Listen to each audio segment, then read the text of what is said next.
शिवजी के विवाह के पश्चात सभी पधारे देवी देवताओं और ऋषि मुनियों सहित श्री हरि और आपको विदा करने के पश्चात क्या हुआ?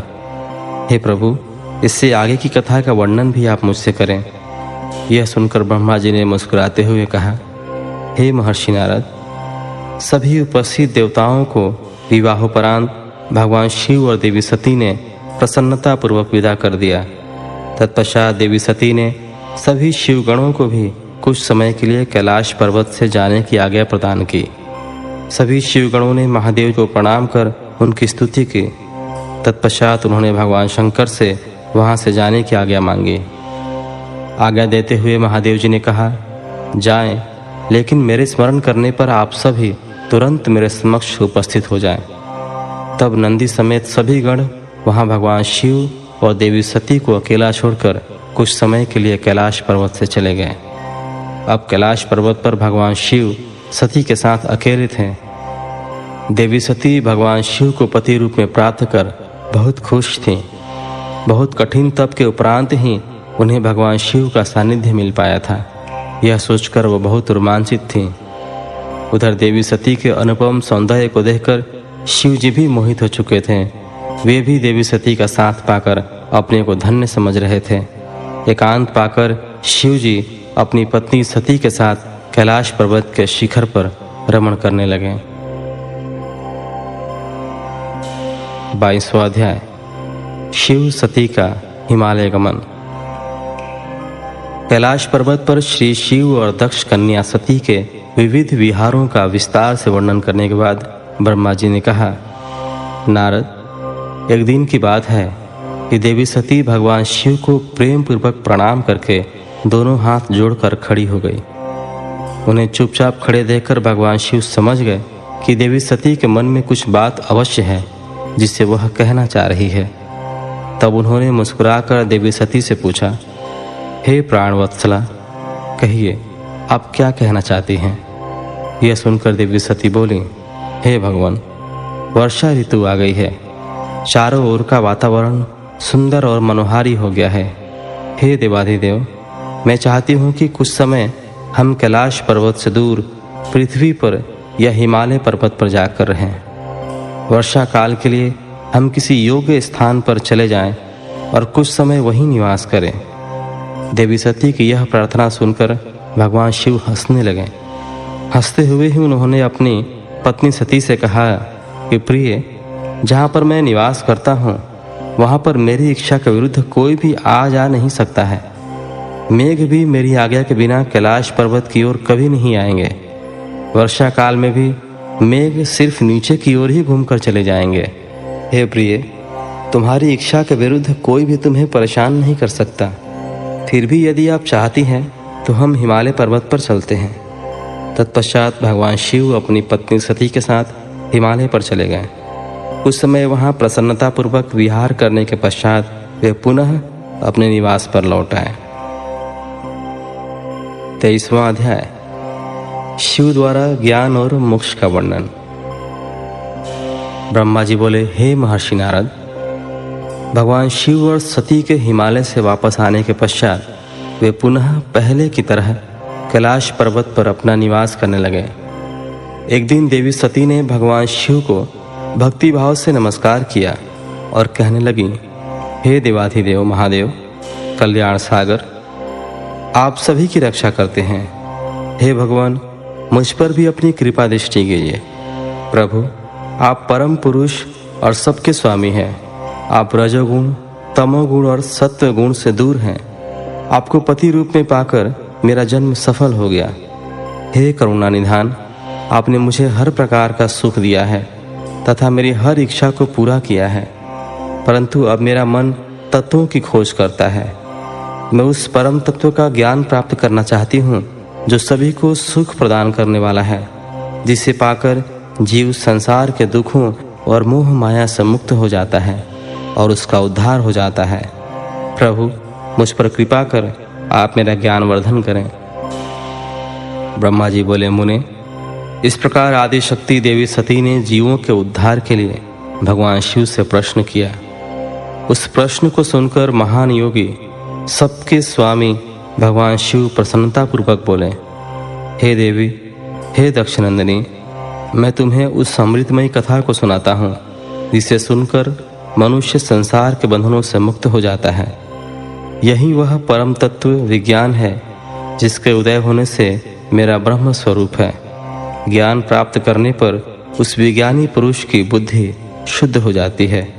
उस विज्ञान की माता मेरी भक्ति है। यह भोग और मोक्ष रूप को प्रदान करती है।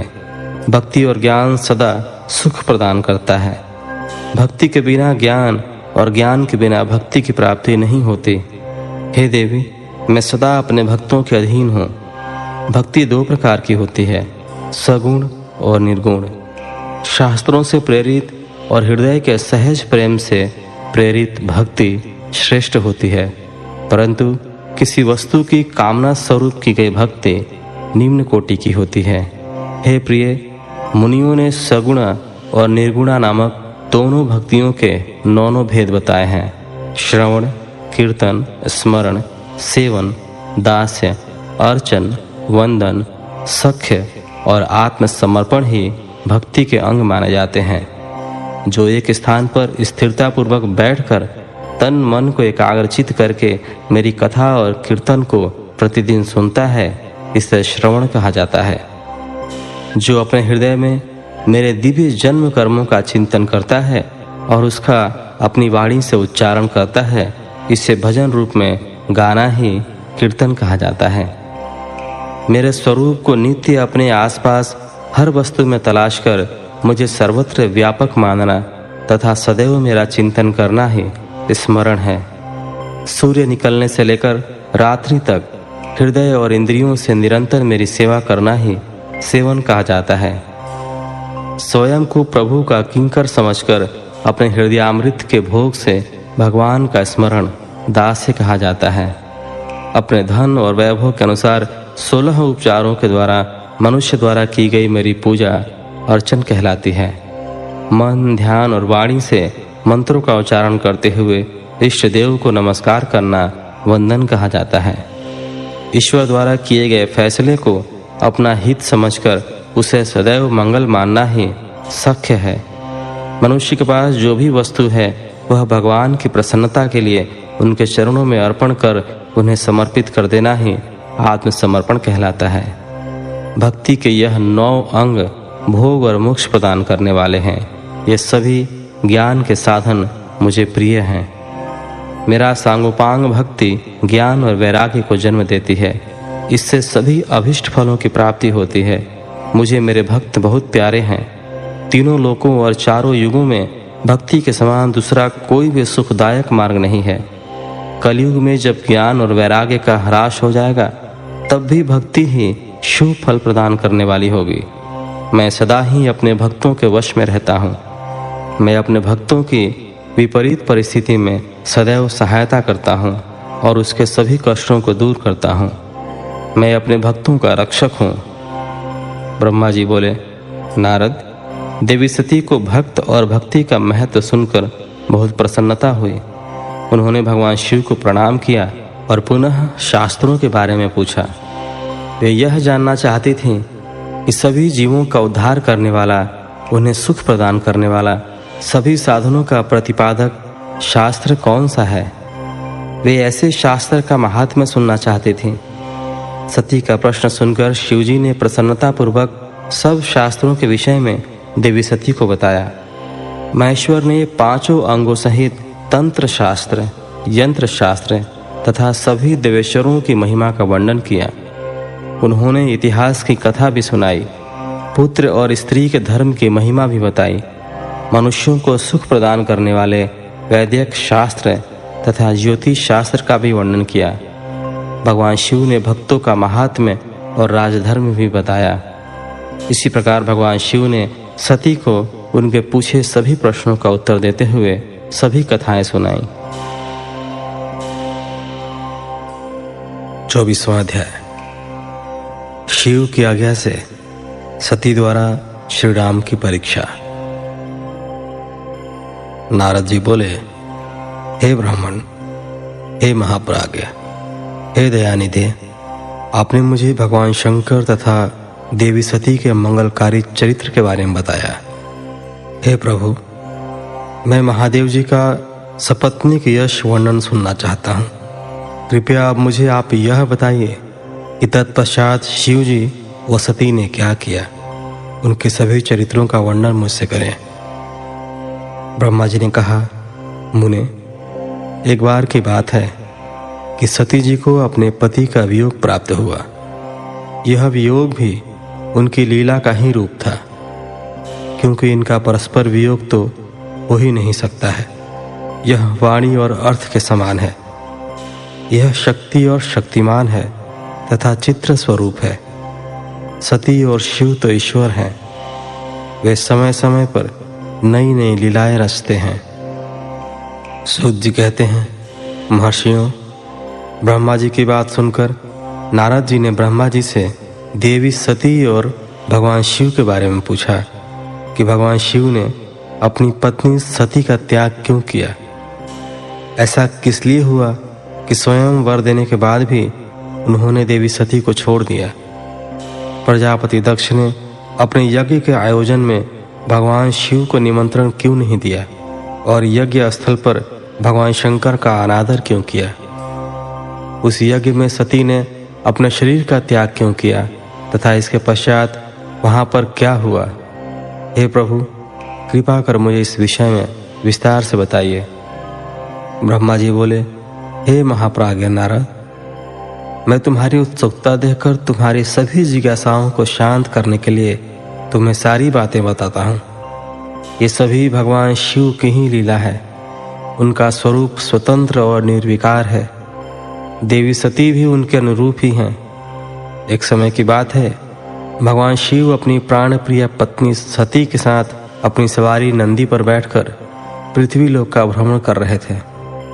घूमते घूमते वे दंडकारण्य में आ गए। उस वन में उन्होंने भगवान श्री राम को उनके भ्राता लक्ष्मण के साथ जंगलों में भटकते हुए देखा। वे अपनी पत्नी सीता को खोज रहे थे, जिसे लंका का राजा रावण उठा कर ले गया था। वे जगह जगह भटकते हुए उनका नाम पुकार कर उन्हें ढूंढ रहे थे। पत्नी के बिछड़ जाने के कारण श्री राम अत्यंत दुखी दिखाई दे रहे थे। उनकी कांति फीकी पड़ गई थी। भगवान शिव ने वन में राम जी को भटकते देखा, परंतु उनके सामने प्रकट नहीं हुए। देवी सती को यह देखकर बड़ा आश्चर्य हुआ। वे शिव जी से बोली, हे सर्वेश, हे करुणा निधान सदाशिव, हे परमेश्वर, ब्रह्मा विष्णु सहित सभी देवता आपकी ही सेवा करते हैं। आप सबके द्वारा पूजित हैं। वेदांत और शास्त्रों के द्वारा आप ही निर्विकार प्रभु हैं। हे नाथ, ये दोनों पुरुष कौन हैं? ये दोनों विरह व्यथा से व्याकुल रहते हैं। ये दोनों धनुर्धर वीर जंगलों में क्यों भटक रहे हैं? भगवान, इनमें ज्येष्ठ पुरुष की अंग कांति नीलकमल के समान श्याम है। आप उसे देखकर इतना आनंद विभोर क्यों हो रहे हैं? आपने प्रसन्नता पूर्वक उन्हें प्रणाम क्यों किया? स्वामी कभी भक्त को प्रणाम नहीं करता। हे कल्याणकारी शिव, आप मेरे संशय को दूर कीजिए और मुझे इस विषय में बताइए। ब्रह्मा जी बोले, नारद, कल्याणमयी आदिशक्ति देवी सती ने जब भगवान शिव से इस प्रकार प्रश्न पूछने आरंभ किए तो देवों के देव महादेव भगवान हंसकर बोले, देवी, यह सभी तो पूर्व निर्धारित है। मैंने उन्हें दिए गए वरदान स्वरूप ही उन्हें नमस्कार किया था। ये दोनों भाई सभी वीरों द्वारा सम्मानित हैं। इनके शुभ नाम श्री राम और लक्ष्मण हैं। ये सूर्यवंशी राजा दशरथ के पुत्र हैं। इनमें गोरे रंग के छोटे भाई साक्षात शेष के अंश हैं तथा उनका नाम लक्ष्मण है। बड़े भाई श्री राम भगवान विष्णु का अवतार है। धरती पर इनका जन्म साधुओं की रक्षा और पृथ्वीवासियों के कल्याण के लिए ही हुआ है। भगवान शिव की ये बातें सुनकर देवी सती को विश्वास नहीं हुआ। ऐसा विभ्रम भगवान शिव की माया के कारण ही हुआ था। जब भगवान शिव को यह ज्ञात हुआ कि देवी सती को उनकी बातों पर विश्वास नहीं हुआ है, तो वे अपनी पत्नी दक्ष कन्या सती से बोले, देवी, यदि तुम्हें मेरी बातों पर विश्वास नहीं है तो तुम स्वयं श्री राम की परीक्षा ले लो। जब तक तुम इस बात से आश्वस्त न हो जाओ कि वे दोनों पुरुष ही राम और लक्ष्मण हैं और तुम्हारा मोह न नष्ट हो जाए, तब तक मैं यहीं बरगद के नीचे खड़ा हूँ। तुम जाकर श्री राम और लक्ष्मण की परीक्षा लो। ब्रह्मा जी बोले, हे महामुनि नारद, अपने पति भगवान शिव के वचन सुनकर सती ने अपने पति का आदेश प्राप्त कर श्री राम लक्ष्मण की परीक्षा लेने की ठान ली।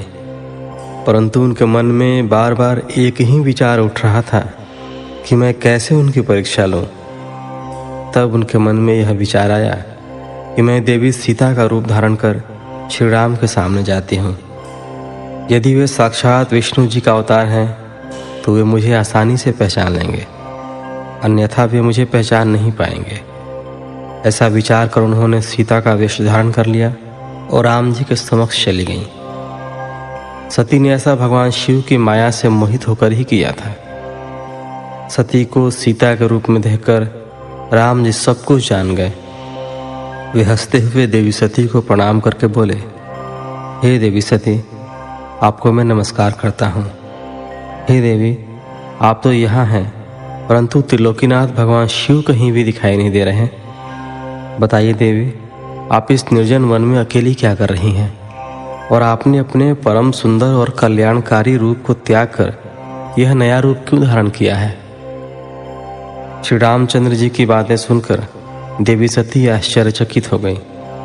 तब वे शिव जी की बातों का स्मरण कर तथा सच्चाई को जानकर बहुत शर्मिंदा हुई और मन ही मन अपने पति भगवान शंकर के चरणों का स्मरण करती हुई बोली, हम अपने पति करुणा निधान भगवान शिव तथा अन्य पार्षदों के साथ पृथ्वी का भ्रमण करते हुए इस वन में आ गए थे। यहाँ आपको लक्ष्मण जी के साथ सीता जी के खोज में भटकते हुए देखकर भगवान शिव ने आपको प्रणाम किया और वहीं बरगद के पीछे खड़े हो गए। आपको वहाँ देख भगवान शिव आनंदित होकर आपकी महिमा का गान करने लगे। वे आपके दर्शनों से आनंद विभोर हो गए। मेरे द्वारा इस विषय में पूछने पर जब उन्होंने मुझे बताया कि आप श्री विष्णु के अवतार हैं, तो मुझे इस पर विश्वास ही नहीं हुआ और मैं स्वयं आपकी परीक्षा लेने यहाँ आ गई। आपके द्वारा मुझे पहचान लेने से मेरा सारा भ्रम दूर हो गया। हे श्री हरि, अब मुझे आप यह बताइए कि आप भगवान शिव के भी वंदनीय कैसे हो गए? मेरे मन में यही एक संशय है। कृपया आप मुझे इस विषय में बताकर मेरे संशय को दूर कर मुझे शांति प्रदान करें। देवी सती के ऐसे वचन सुनकर श्री राम प्रसन्न होते हुए तथा अपने मन में शिव जी का स्मरण करते हुए प्रेम विभोर हो उठे। वे प्रभु शिव के चरणों का चिंतन करते हुए मन में उनके महिमा का वर्णन करने लगे। 25वां अध्याय। श्री राम का सती के संदेह को दूर करना। श्री राम बोले, हे देवी सती, प्राचीन काल की बात है। एक बार भगवान शिव ने अपने लोक में विश्वकर्मा को बुलाकर उसमें एक मनोहर गौशाला बनवाई जो बहुत बड़ी थी। उसमें उन्होंने एक मनोहर विस्तृत भवन का भी निर्माण करवाया। उसमें एक दिव्य सिंहासन तथा एक दिव्य श्रेष्ठ छत्र भी बनवाया। यह बहुत ही अद्भुत और परम उत्तम था। तत्पश्चात उन्होंने सब ओर से इंद्र, देवगणों, सिद्धों, गंधर्वों, समस्त उपदेवों तथा नाग आदि को भी शीघ्र ही उस मनोहर भवन में बुलवाया। सभी वेदों और आगामों को, पुत्रों सहित ब्रह्मा जी को, मुनियों, अप्सराओं सहित समस्त देवियों सहित 16 नाग कन्याओं आदि सभी को उसमें आमंत्रित किया, जो कि अनेक मांगलिक वस्तुओं के साथ वहाँ आईं। संगीतज्ञों ने वीणा, मृदंग आदि बाजे बजाकर अपूर्व संगीत का गान किया। इस प्रकार यह एक बड़ा समारोह और उत्सव था। राजाभिषेक की सारी सामग्रियां एकत्रित हुईं और तीर्थों के जल से भरे घड़े मंगाए गए। अनेक दिव्य सामग्रियां भी गणों द्वारा मंगवाई गईं। फिर उच्च स्वरों में वेद मंत्रों का घोष कराया गया। हे देवी, भगवान श्री हरि विष्णु की उत्तम भक्ति से भगवान शिव सदा प्रसन्न रहते थे। उन्होंने बड़े प्रसन्न होकर श्री हरि को बैकुंठ से बुलवाया और शुभ मुहूर्त में श्रेष्ठ सिंहासन पर बैठाया। महादेव जी ने स्वयं अपने हाथों से उन्हें बहुत से आभूषण और अलंकार पहनाए। उन्होंने भगवान विष्णु के सिर पर मुकुट पहनाकर उनका अभिषेक किया। उस समय वहां अनेक मंगल गान गाए गए। तब भगवान शिव